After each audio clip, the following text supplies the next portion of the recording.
And here we have another crypto article talk about from Zero Hedge.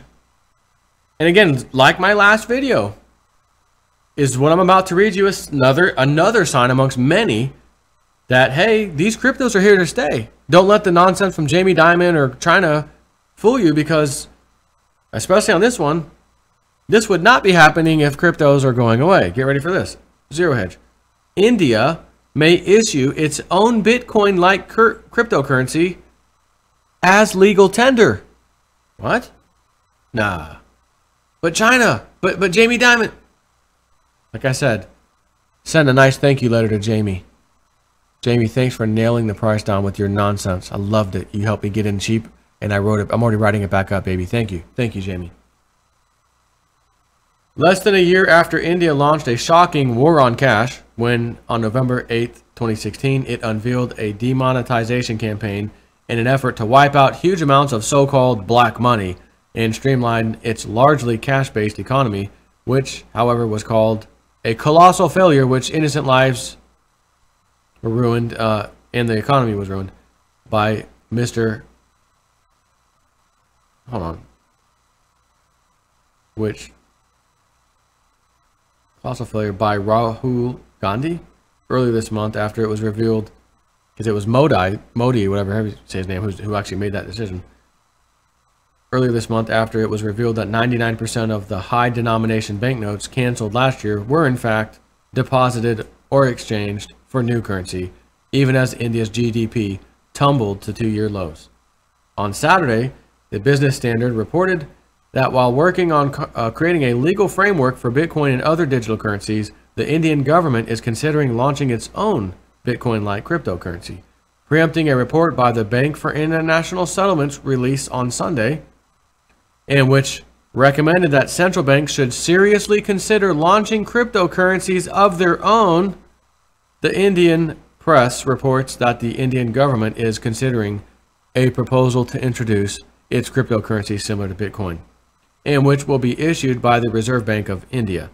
This state-run cryptocurrency will be called Lakshmi, the name of the Hindu goddess of wealth, fortune, and prosperity. So hold on.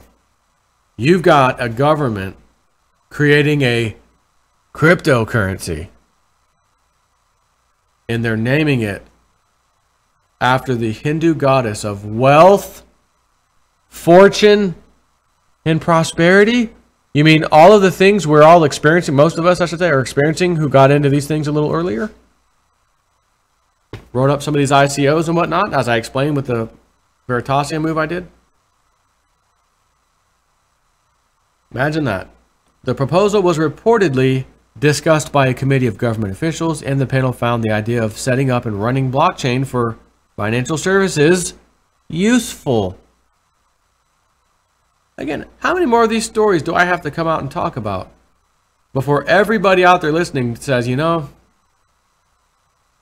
J-Snip, I think you might be onto something. I don't care what I hear about China or Jamie Dimon. They had me nervous at first, but you know, J-Snip, those last two videos you just did, including this one and the other one, man, I think you're right, buddy. I think there's nothing to be worried about. I mean, I'm not making these up. I'm not telling you what I hope should happen. I'm telling you what is happening. This is not fake news, CNN or CNBC. This is real news. Realist news, as a matter of fact. They find blockchain useful for financial services. The report comes just days after RBI director, that's their central bank, executive director, Sudarshan Sen, talked about the central bank's discomfort with Bitcoin at the India FinTech Day conference. He hinted at the time that the government may be introducing its own fiat cryptocurrency, which will be issued by the RBI. Right now, we have a group of people who are looking at fiat cryptocurrencies, something that is an alternative to the Indian rupee, so to speak. We are looking at that closely, he said. Echoing China's own displeasure with the soaring popularity of cryptocurrencies, the RBI executive stressed that the central bank is not comfortable with non-fiat cryptocurrencies, such as Bitcoin. Despite the growing resentment towards Bitcoin, Speaking of, resentment from the Indian government, from Jamie Dimon. Boy, if I had to pick one coin that's going to do really well. What did Cliff say next year, Bitcoin? Oh, that's right, 13,800 plus. 2018 Bitcoin price coming to a planet near you.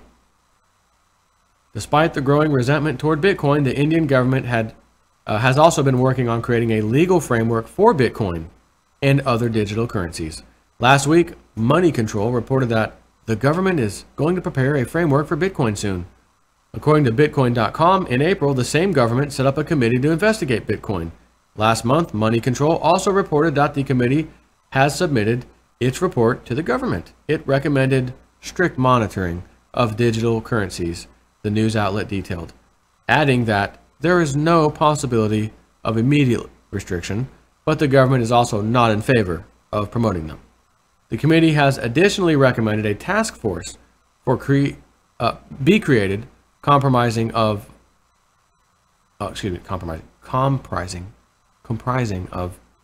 officers from the RBI, the Security and Exchange Board of India, the Income Tax Department, the Central Board of Excise and Customs, and the Financial Intelligence Unit.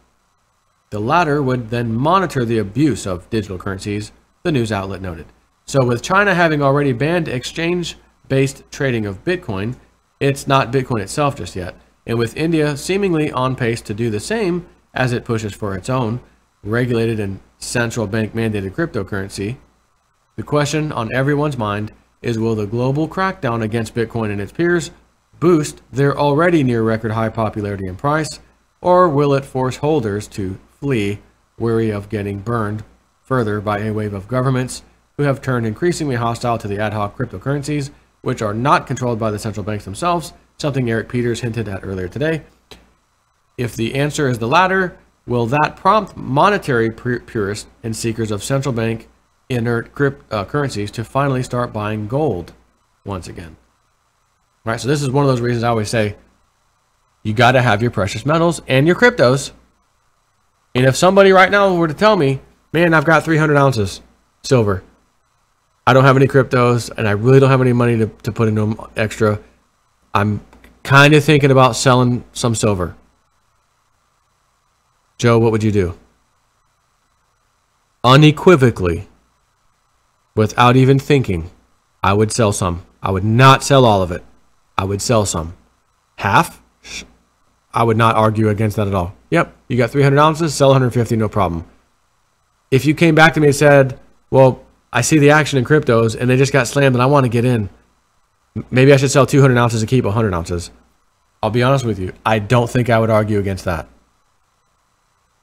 If you went even further than that, at that point I might say, I don't know if I'd be comfortable selling more than that, 2/3 or whatever. I think I'd stop at 2/3. Just because you've got to have some precious metals. Just because we never know how this all could end. There may be a reason for people to flood back into gold and silver we don't know about coming up again. I have no idea. But in my book, you have to have some. And if you don't, we'll give you an opportunity right now to get a 10-ounce spot price, 10-ounce bar of silver, spot price, no premium. sdbullion.com/jsnip4. 10-ounce bar at spot price if you're a new customer to them. In the description box of this video and every video is the link at the very bottom of the description box. sdbullion.com/jsnip4. All you pay is a tiny, and I mean tiny, shipping fee.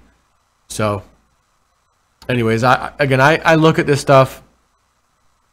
I see it, and here's the thing. There's sometimes I'll come across an article, whether it's Zero Hedge or wherever, anywhere, and it may have something to do with cryptos, and it may be positive even, but maybe it's a little short, and it's just not, they're talking about a little something. Do I want to talk about that? I kind of already mentioned that.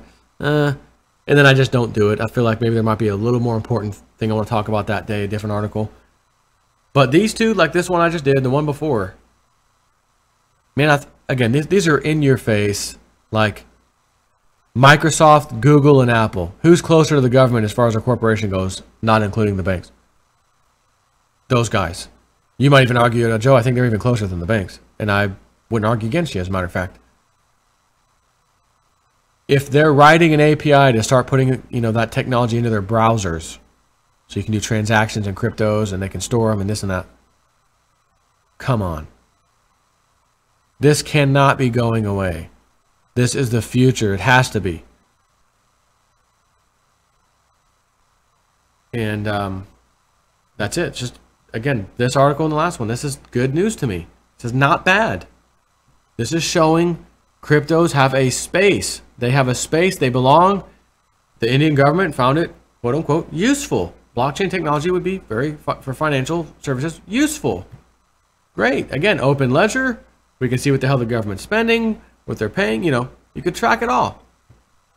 So, anyways, that's it for now.